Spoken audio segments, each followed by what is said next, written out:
We're all about the Archers. I'm Philippa. I'm Katie. I'm Lauren. And they call me Quentin. And we're here to talk about the Archers episodes up to and including Tuesday the 5th of December. This week we cover... Eddie takes Oliver out for lunch. Clarrie's cry for help. Tom and Natasha eating the profits at Terum. The outdoor international arena. And Shula's back from Sunderland. So here we are, the four of us. What did we think of tonight, Tuesday's episode? What did we think of the week? Katie, you go first. Oof, Shula's back. What? I know. I'm so confused. I was thrilled. I thought we'd said goodbye. Yeah, so did I. There were articles.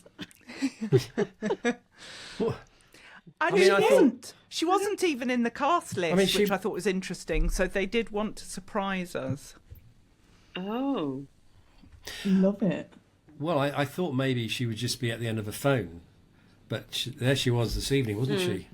In the flesh and throwing her weight about. Not happy. Seemingly hanging around for a little bit as well. She was saying she's at Lower Loxley. She's got plans to meet up with friends and stuff for Christmas. Followed, she said how busy she is at Christmas, and then she said about how many friends she's got to meet up with and exchange gifts and things. I thought, well, you can't be that busy, Shula. Well, she said she's at Lower Loxley for at least a week, didn't she? So yeah. Are you pleased to see her back, anyone? Oh, I am. Kind of, yeah. Oh. Sorry, I set my fireworks off then. I'm so excited. So excited. See, this is why you want to check your software updates, really, before you install. It is.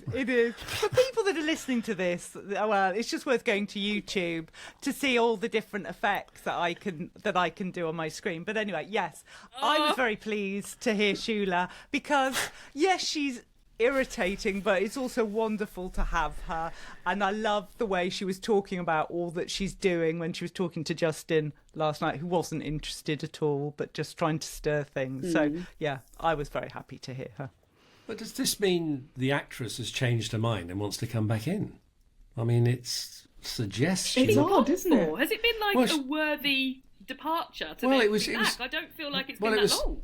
Well, it's like she retired after 51 years in the show, and it was like, she's going to be a silent in Sunderland, and suddenly she's back in person. So has she had a change of mind? Has her real-life husband, Charles Collingwood, persuaded her to come back? Well, yes, because he was on this week. He was on this week, so I wondered if he said, look, you're going to have to come in. I can't drive, perhaps. You're going to have to drive. So they just included her in. Maybe that was it. Just needed a lift. So he was like, can you just drive me in? They were like, Shula's back. But do you think she's back for good? No. I think she's back for a bit. Yeah. Or she's going to be back occasionally. When Brian needs Christmas is her busiest time of year. She's got to get back and do all that do-gooding, hasn't she? Yeah. She does. Amen. Speaking of do-gooding, how did you find Oliver's big breakfast laid on by Eddie and then taken along to the ball? Well, I'm glad they've made up.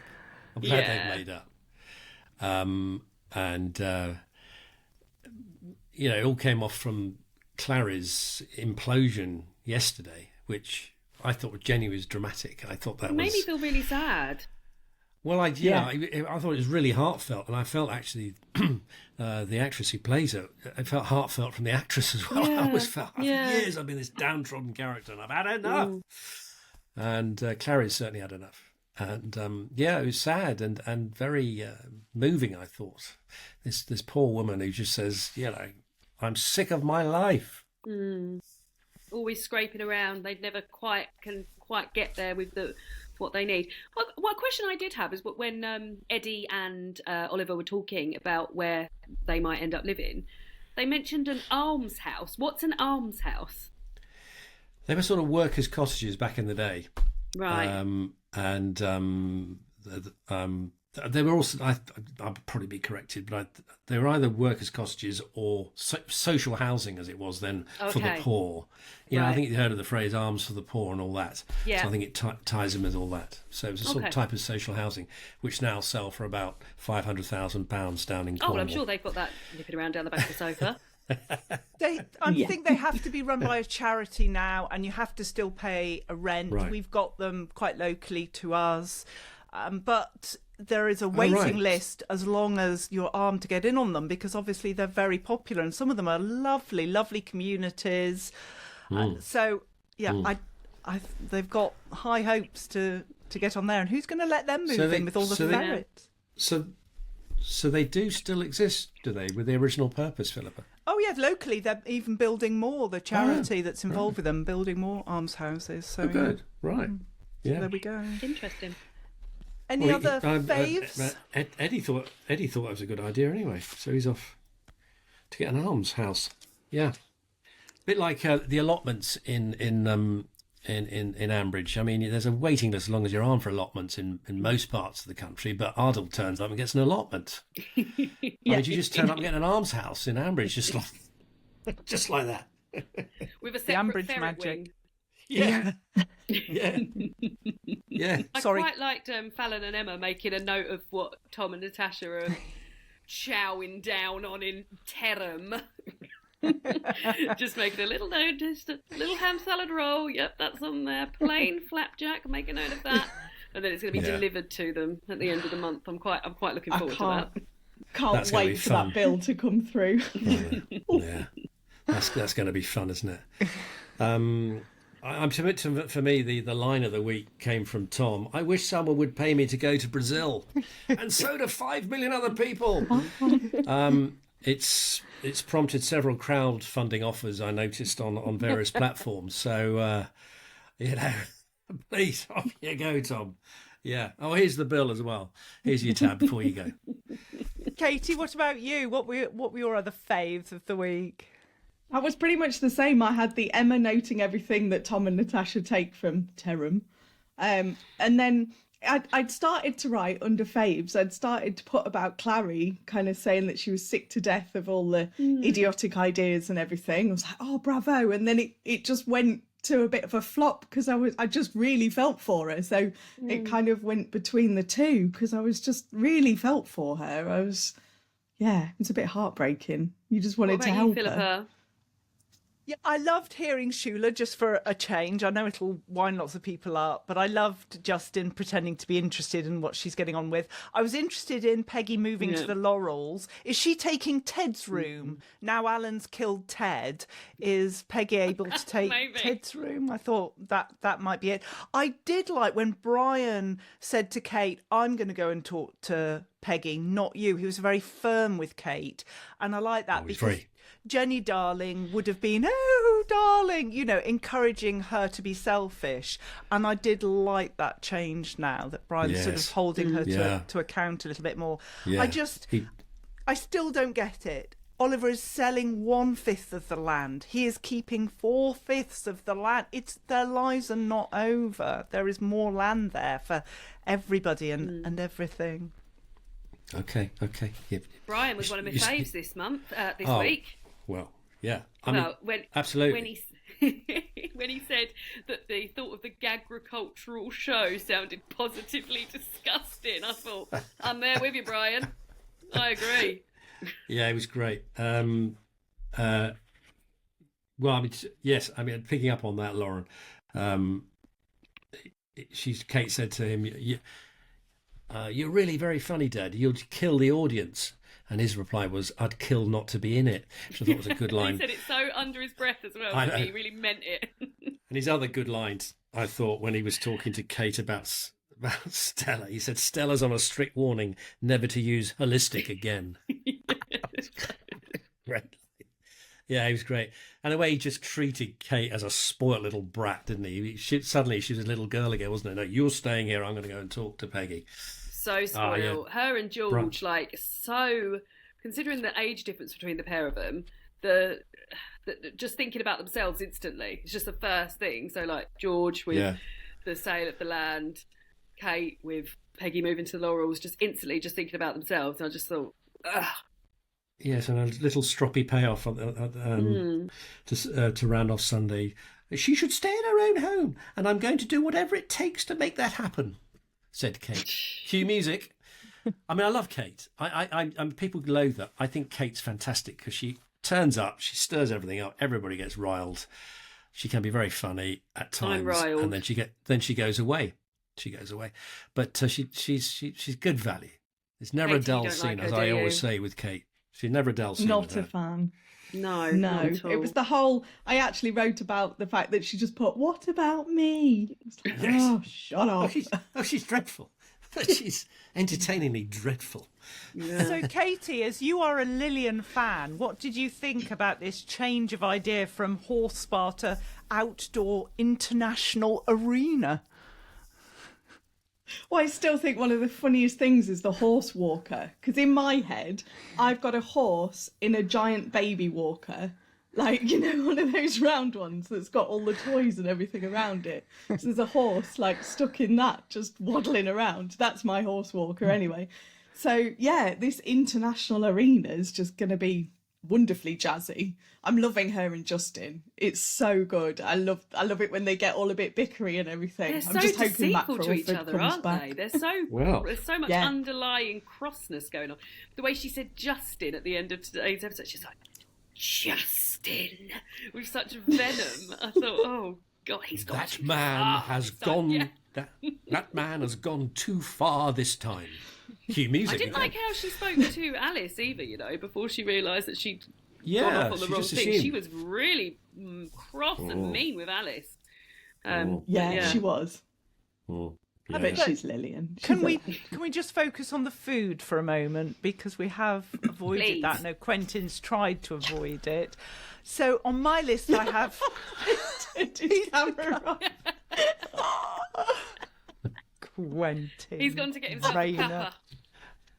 And maybe a glass of wine. Anyway, I've got cream teas, cake, ham salad roll, flapjacks, plain and fruit cake, beef casserole and purple sprouting, pizza, pie and pint sandwich. Have I missed anything? Yeah, sandwich and half cider. That's what I had. You've got tick, tick, tick, tick. Full marks. Done. You can It's come back safe, now, Quentin. It's safe. Oh, is it over? Yes, it is. Who is going to buy the lodge, do we think? Who's going to buy Peggy's house? Is it going to be Ardale's sister? I wondered Hadn't about considered Harry that. or Great- not. Great shout. But no, you're good. Oh, Harry. No, I Harry, think could be you're Harry. right. I'm falling Katie. for Harry quite quickly, so I wouldn't mind if he moved in. Oh, he's a cad. He's a Well, it total doesn't take much cad. for me to get going, Quentin, honestly. Honestly. He's gonna break her heart. Do you think? He's so smarmy, and no he's oh no I've got a bad vibe about this man. He's too nice, too quick. He's too I like him even more then. smarmy. You're easy. I know. Don't take much. So you think he's a decent fella, do you, Lauren? You think he's all right? At the moment, I mean, there's only for me worth fancying in the village, Harrison. So I'll take Harry in order, like as a sort of like side Harrison. Harrison light. Harry Right. son. I like what you did there. Right. Very clever. But do you think he's a nice fella? Do you think he is what he appears? He's trying to convince He Alice came he in is. sort of all guns blazing, didn't he? To Yes, throw his that's what I weight mean. around a bit, and I can't shift that from my mind. But yeah, I think he's here to stay. Yeah. That's based Yeah. mainly on who they've cast. But yeah, I think he's going to be here for a while. Will he break Alice's heart? I hope not. Katie, do you I think- don't think she could handle it. No. I don't know. It's hard to tell. Yeah. Well, we need to get straight to our predictions because we're almost out Mm-hmm. of time, guys. So, What about our flops? I've got a flop. oh, go on quickly. Be quick then. Speedy flops.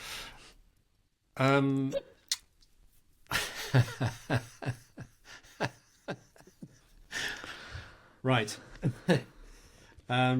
Turkey plucking. Thank you. It brought back terrible memories for me because one winter I did actually turkey pluck in the way that they're describing. Horrible?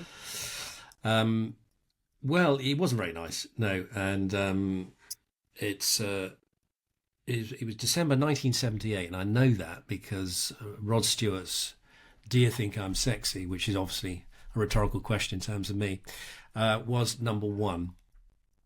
Yeah. And whenever I hear that song, I remember myself as a 17-year-old plucking freshly killed turkeys in a freezing barn, just like Clary is complaining about. So yes, that was my flop. Yes. Any other quick flops? That was speedy quick. Katie? No. No, because I'd only got the Clary bit as the flop. Katie's all flopped out. Yeah.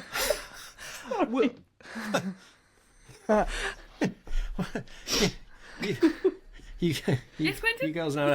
you girls know how to handle a flop. Anyway, there you go. Right. Let's go on to our predictions after Quentin's sorry tale of turkey plucking. Go on. Katie, Yes. what's your prediction? One each. Give us a prediction. Right. So, my prediction is they've been talking about Johnny a lot. So, going on about how Johnny's all over the world. So, I think Johnny is going to come back as a pirate. So, Johnny, Long John Silver, come back with his wooden leg and a parrot. He's been to Treasure Island. He's got a chest of gold that he's going to bring back, that he buys Grey Gables and sorts everything out, gives a load of money to Clarrie and Eddie, and everything's okay. Katie, That's not going to happen. Katie, are you feeling all right? Have you been drinking a lot of coffee today? Have you I been? think got hot it's strange chocolate. how many mentions Johnny got tonight. Like it's just sort of like reminding us that don't forget about Johnny. Johnny hasn't been part of here's any sort Johnny. of big Here's things Johnny. while Yeah. I've been listening. So to be reminded of him when David said to me, "Who's Johnny?" I was like, the only storyline I could remember was that he was losing his hair. That is literally the only storyline I could remember about him. Right, go Yeah, on, he Lauren. did get a bit upset. What prediction have you got? I think Tom and Natasha are going to save so much money by not paying for food in their own Terum that they're going to save £3 to £4 million and be able to buy Martin Gibson's Eco Mansion. Brilliant. Do you think? Quentin? No, this is going to happen. Brian is going to go down a complete storm at Gagriculture. Yeah. And there's going to also be a really good double act as well, with Vince as the funny man and Jakob as his straight man. And they will be funny. They will be funny. Excellent. So now that I brought it to the land of the living and reality, let's go to Philippa to actually take it to some ridiculous level again. Well, the fact that they're now selling this land with a guide price of $500,000 when all Oliver needs is $250,000, I don't understand why they've just not reduced the amount of land they're selling. But anyway, so I think everybody on the planet is now bidding for the land. It's going to sell for $1 million, and the owner's going to be Hilda the cat, who obviously will be homeless when the lodge is sold. That's my prediction. So yeah, absolutely real. That was going so well, Philippa, until he mentioned a cat buying agricultural land. He's a man who loves his reality, is Quentin. I do. It's a bit of a sensible prediction. It's not bloody men with wooden legs. Cats buying property. Anyway, we will be back with a very special episode on Saturday morning, which includes an interview with the wonderful Emma Grundy, Emerald, who plays Emma Grundy. Very excited for you to listen to that and see that on YouTube. I'm back next Tuesday. I'll be with Katie, and we just look forward to talking to you again then. So from all of us, bye-bye from me. Ta-ra from me. Goodbye from me. And so long from me. Bye-bye, everyone.